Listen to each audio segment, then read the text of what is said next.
And you find Tommy Robinson inspiring? Yes. What do you find inspiring about him?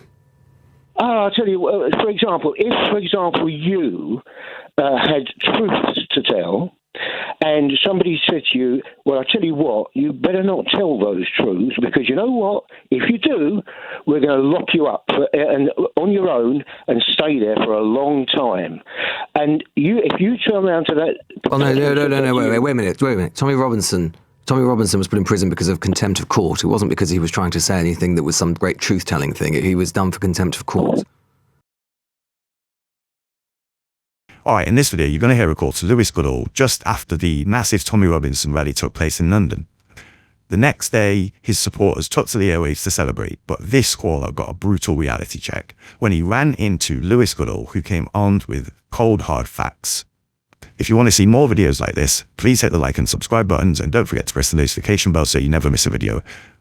Now let's watch this together, and then I'll give my thoughts at the end. Let's first talk to Ed, who I think is in Hounslow, who I think was at the rally yesterday. Ed, good morning. What was it like? Why did you go? Good morning. Yes, it was great yesterday. I always go to these things, so that's why I went. And you couldn't move. I eventually got up to the stage. That was some hours after my arrival, and I arrived at before noon. And the number of people there that's been estimated, I think, is grossly underestimated, because you couldn't move through Whitehall, you couldn't move through Parliament Square and the surrounding areas. Just if you got there, you couldn't move at all. Well, I eventually did, but I met up with Piers Corbyn there at the the square, Parliament Square. He was doing various things. And anyway, eventually, a couple of hours later, I got to where the stage was. I'm pictured being there at the stage on the videos. And, it was fantastic. Elon Musk came through on a live link talking to Tommy Robinson and so on. Very inspiring, as far as I'm concerned. You might not find it, but I certainly do. And you find Tommy Robinson inspiring? Yes. What do you find inspiring about him? I'll tell you, for example, if, you had truths to tell, and somebody said to you, well, I tell you what, you better not tell those truths, because you know what? If you do, we're going to lock you up on your own and stay there for a long time. And if you turn around to that... Oh, no, wait a minute. Tommy Robinson was put in prison because of contempt of court. It wasn't because he was trying to say anything that was some great truth-telling thing. He was done for contempt of court. Well, clearly you're not a very good journalist, because if you looked at the video... Well, no, that's just a statement of fact. Yes, I'm making you a statement of fact. If you looked at the video that was put out, you will see the people that lied in that situation actually telling you themselves. But he made allegations about a refugee boy. The claims were false. The court found him guilty of libel. He later admitted to having been duped into spreading misinformation. No, this is just a fact, Ed. I mean, it's fine. You can find him inspiring. I think he's a thug. That's fine. We can disagree about that. But we have to... There are just facts. There are such things as facts. Whether you accept them as facts or not is irrelevant. They are facts. No, they're not. No, they're right. not. No, well, okay. Yeah. What I can tell you, that the opinion that you're putting out... No, it's not an opinion, it's facts. It's not shared by the British people. Right. It's not shared by... You think Tommy Robinson is a popular figure among the British public, do you? Well, I'll tell you... In which case, why weren't there 3 million people there yesterday, or 4 million people? There were about 100,000, 150,000 people.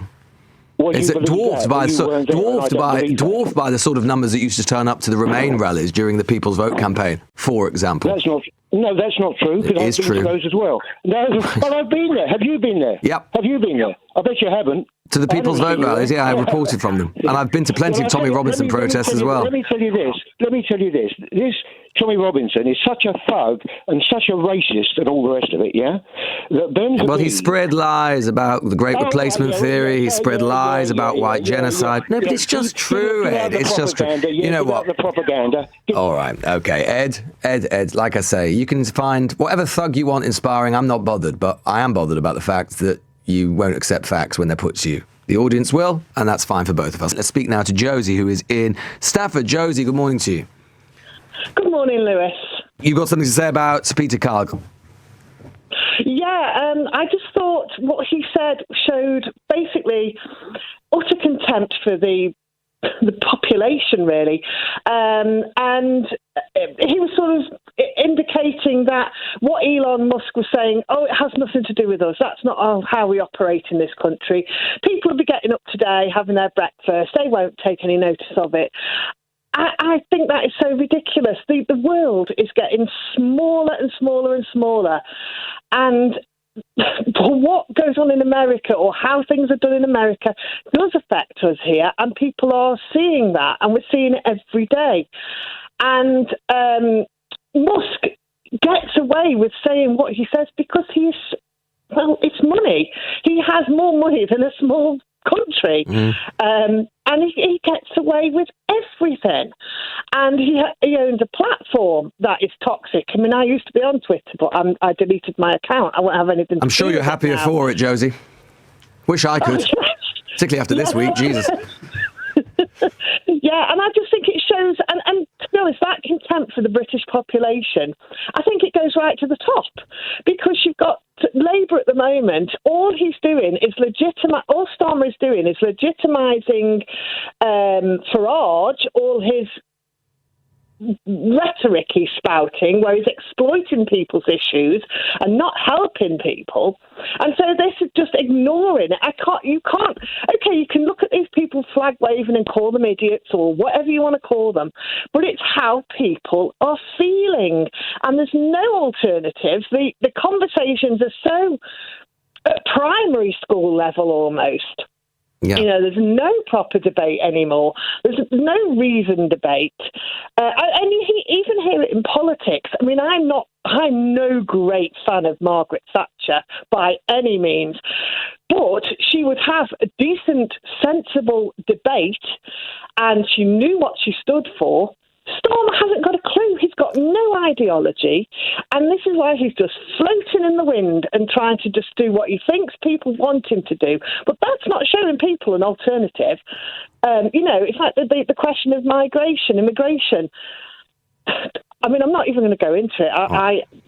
The issues of that are so far-reaching, but the debate on it is just so narrow. It's got a lot more to do with whether they're housed in hotels or not. Josie, I completely agree with everything you just said, and that's probably a good reason to end the call. Morning, Lewis.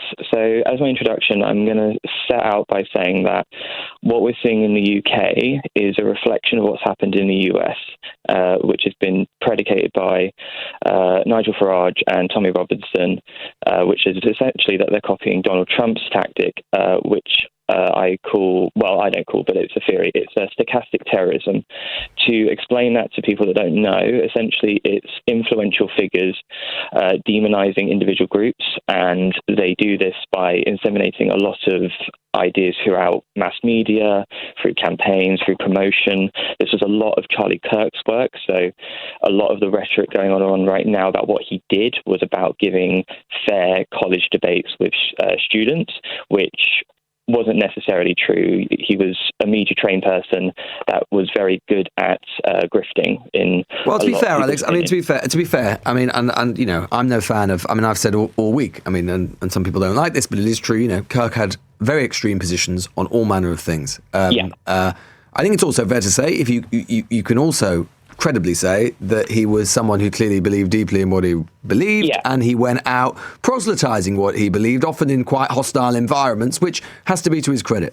Sure. I mean, you can make that argument. However, a lot of his views are being obscured because... I would agree with that, but he has just died. So I suppose in a way it's a difficult thing in terms of taste. Even if he has just died, we do have to bear in mind that he did cause a lot of harm to people when he was using political sway to push policies through, because he was a white supremacist, he was a neo-Nazi, he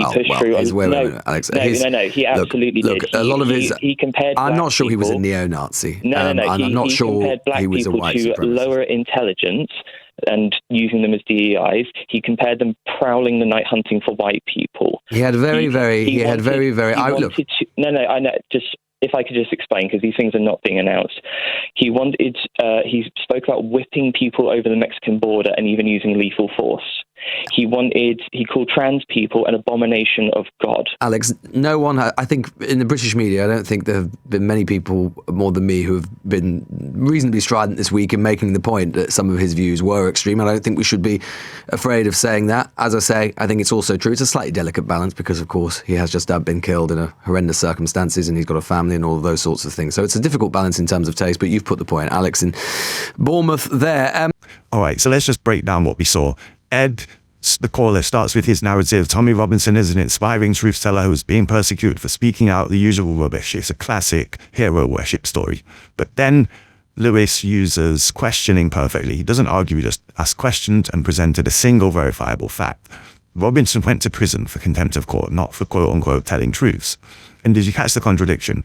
The moment the fact was presented, the caller's entire argument crumbled. So what does he do? He doesn't engage with the facts. None of these people ever do. He attacks the host, calling him not a very good journalist. It's just classic deflection. When you can't win on the facts, you attack the person presenting them. And many of these Robinson supporters don't have the intelligence to do anything other. But this is where it gets worse. Lewis Goodall stated plainly, there are such things as facts, and the caller's response was simply, no, they aren't. That's the destination for this entire political movement, a place where, just like in Trump's USA, where objective reality is just another opinion you can disagree with. And the thing is, it's not just random callers like this. It's the result of a deliberate, long-term strategy to distort reality. It started in MAGA USA, and it's being dragged over here, particularly through X and other platforms. People like Robinson and like I say, the platforms amplify and they create an echo chamber where their supporters are never exposed to contrary facts. So when they finally encounter one, their brain short circuits. They literally can't process it. And what do you think happens to a country where millions of people live in a completely different reality? Well, look at the USA right now. So what do you think? What was the best part of the call for you? Let me know in the comments below. And if you enjoyed this breakdown, make sure you hit the like and subscribe buttons for more. And also don't forget to press the notification bell so you never miss a video. Thanks for watching.